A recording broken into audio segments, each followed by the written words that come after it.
After more than 4 days in flight getting out to the moon, Apollo 11 was ready for the moon landing. A little spaceship that it carried that was to land on the moon had never, of course, been tested in the weightless environment. Nobody knew whether it was going to work. This was really the moment of truth. Manual attitude control is good. We're go. Same type. We're go. 2,000 feet. 2,000 feet. Into the ag. 47 degrees. Roger.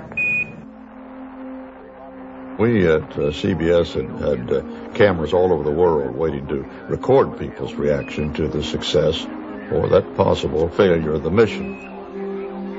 About 1,200 feet per second. You're looking great, Disneyland in California.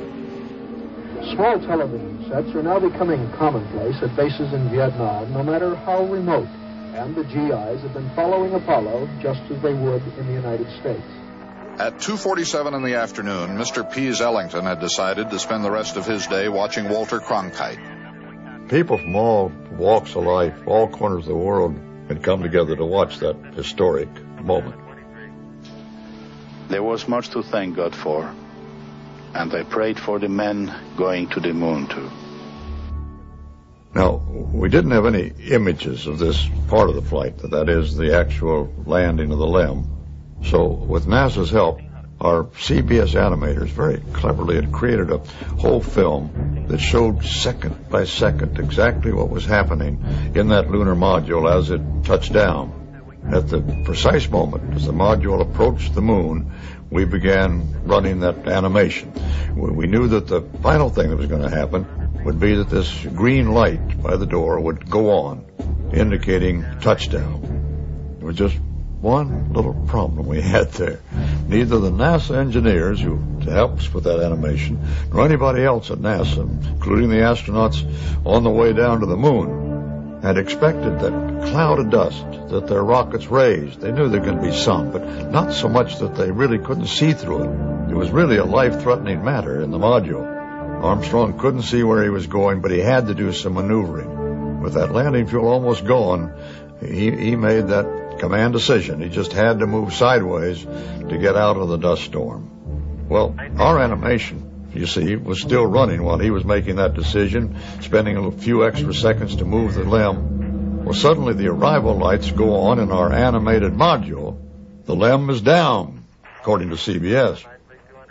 Millions of people, I suppose, around the world now are cheering the successful landing of the LEM.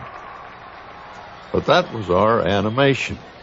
Actually, on the moon, Armstrong's still 50 feet up, and he's in big trouble. It took him 40 more seconds with his fuel running out to get down on the surface.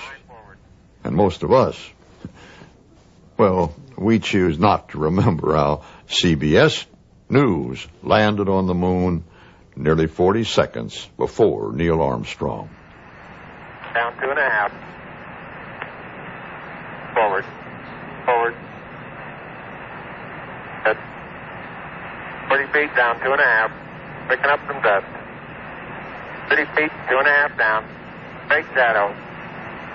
4 forward. 4 forward. Drift into the right a little. 20. Down a half. 30 seconds. Forward. Just. Good.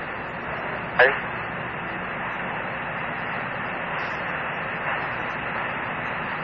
Contact light. Okay, engine stop. ACA at a descent. Mode control both auto, descent engine command override off. Engine arm on. We're home. 413 is in. Man on the moon. We copy you down, Eagle. Houston, Tranquility Base here. The Eagle has landed. Roger, Tranquility. We copy you on the ground. You got a bunch of guys about to turn blue. We're breathing again. Thanks a lot. I'd had as long as NASA to prepare for that landing, and I'd thought of a lot of fine words that I could say, appropriate for the momentous nature of this occasion itself, words that would live in history. And then the landing took place, and what did this great CBS commentator say? What? Okay, we're going to be busy for a minute. I was speechless. I was speechless, and again, it's one of those events that maybe I'd like to play it differently, but I'm not so sure I would. It was that kind of a moment, a speechless moment for all mankind.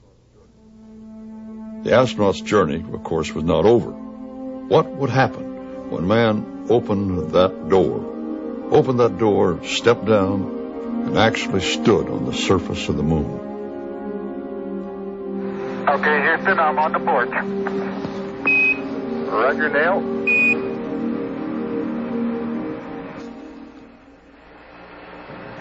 Okay, Neil, we can see you coming down the ladder now. I'm going to step off the limb now. That's one small step for man, one giant leap for mankind. Armstrong is on the moon, 38-year-old American, standing on the surface of the moon on this July 20th, 1969.